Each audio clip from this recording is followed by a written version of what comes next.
My name is Rachael and I had the pleasure of interviewing Leonard Nimoy over 10 years ago. He has since passed away and he's left a tremendous legacy of art behind. The focus of this interview were on his views of spirituality, meaning, and art. I think that it allows us a particular perspective into his thinking, these lesser-known moments that highlight his views on these very complex issues, and allows us to enjoy again a few moments shared with this extraordinary artist, Leonard Nimoy. When I was a child, about 8 or 9 years old, with my parents sitting in the synagogue during the high holiday service, I was struck by an experience that grew out of the presentation of the Kohanim, the priestly tribe, when they get up to bless the congregation with "May the Lord bless you and keep you, Yevorechecha Adonai v'yishmerecha," and so forth. May the Lord cause His countenance to shine upon you. May the Lord turn His graciousness unto you and grant you peace. And we were all standing, I with my grandfather, my father, and my brother, and the women were upstairs in the Orthodox service. My father said to me, "Don't look." And I became aware that everybody in the room was either averting their eyes or covering their eyes or had their talit, their prayer shawls, over their heads.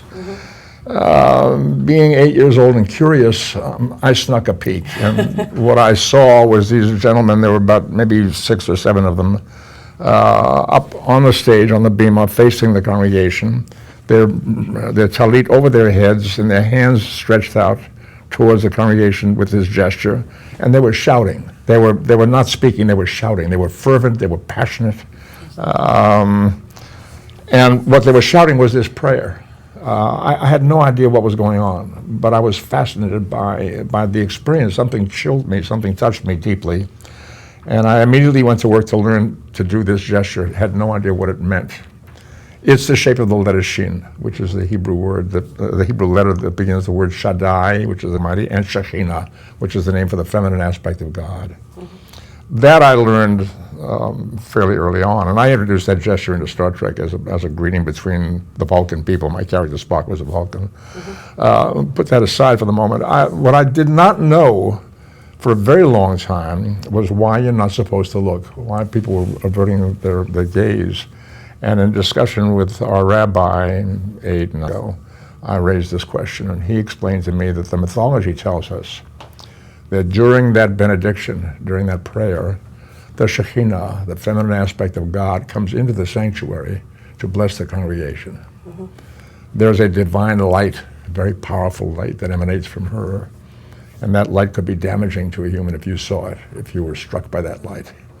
So we protect ourselves by covering our eyes or covering our heads so as not to see the light, lest it hurt us. But the idea of this feminine aspect of God coming into the sanctuary to create a benediction, to bless the congregation in that moment, struck me as a very, very powerful, very lovely, very beautiful idea. I had been working on photographing female figure at that time, and I began to introduce shape into some of those images in my darkroom process to find out what that dynamic would create, what that letter Shin would create in juxtaposition with the female figure. And that was the beginning of the Shekhinah book. You've placed the woman in water.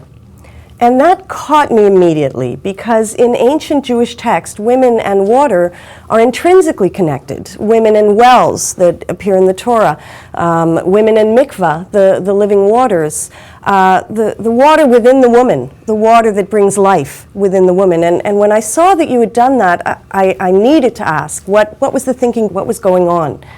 The thinking is multi-level where the water is concerned. I gave myself the task of looking for any conceivable function in which a woman might be involved, including pregnancy and birth, for that matter, which are represented in the book.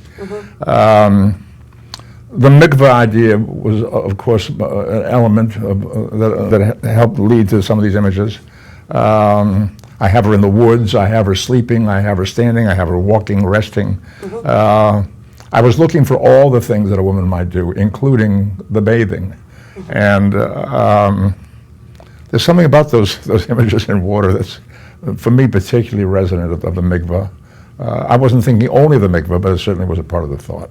Okay, and I want to that a little bit more.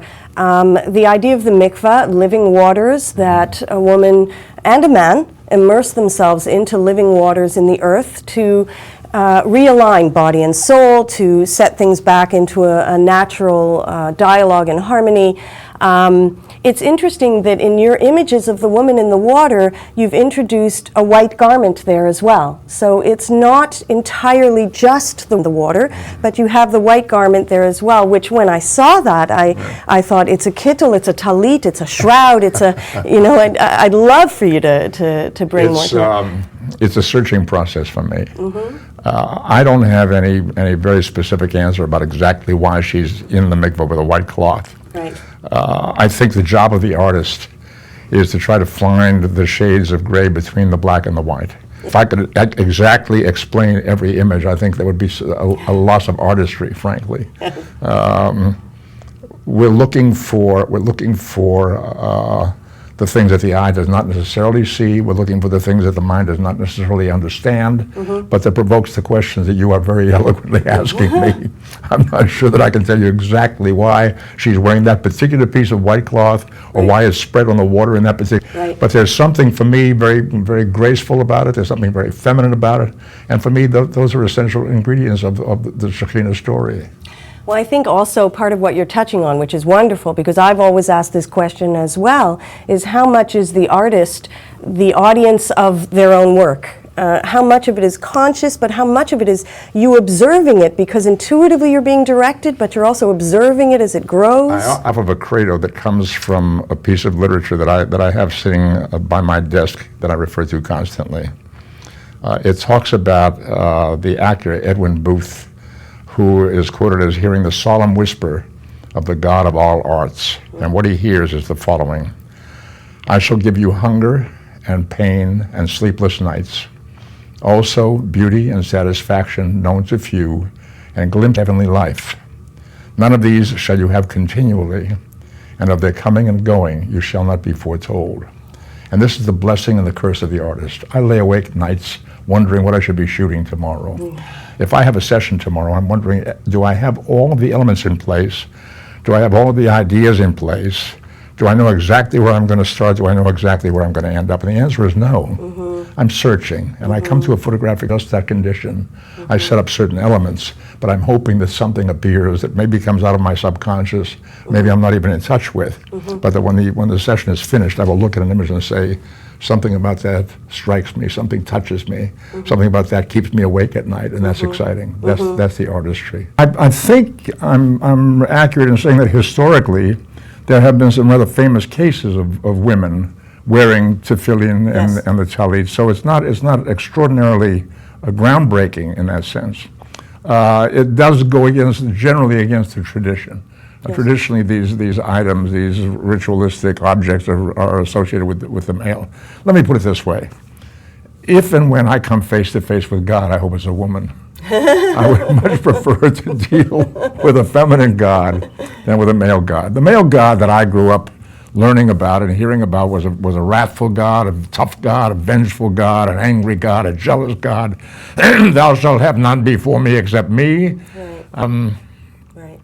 I find it easier to negotiate with a woman, and I find the idea of the feminine much more comforting, much more understanding, much more graceful and forgiving.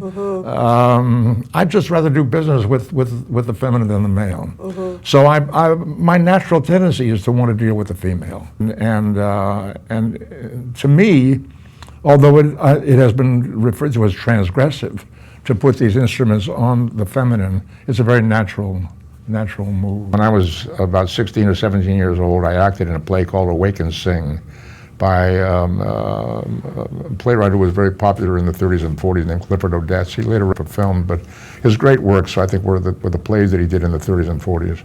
I acted in a play that was about a family essentially like my own. and I was portraying a teenager essentially going through the same process that I was going through at that time, which was, how do you find your way in the world? How do you find out who you're supposed to be? How do you find out who you're supposed to spend your life with? How do you find out what your contribution is and what you can expect in return? These are the questions that I was struggling with when I was 17, 18, 19 years old, and portraying that character was such an amazing revelatory experience to me. What it told me was that in the arts, we can explore ourselves and expose ourselves in a way that is enlightening to people. That's the job. I wasn't thinking specifically about I'm going to bring women together with men or men together with women or create bridges between the two. Looking for, as I say, that area in between where there are truths revealed, where there's revelation of ideas and an opening up of an understanding and possibly helping to heal the world. That's the artist's function. And in that area in between, I think you've asked the most provocative of all questions in your book. At one point you say, am I trespassing? And you don't answer it. And now, all these years later, I'm going to take that question back to you and ask you, are you trespassing? I think that's the trespass. I asked the question rhetorically, not because I'm concerned about whether I'm trespassing or not, but to discover whether or not, in fact, I am. But I think that's my job. I think it's my function, my task, a requirement of me to explore something that is not given, but that I can help to reveal. Yeah. So you trespass again? If possible.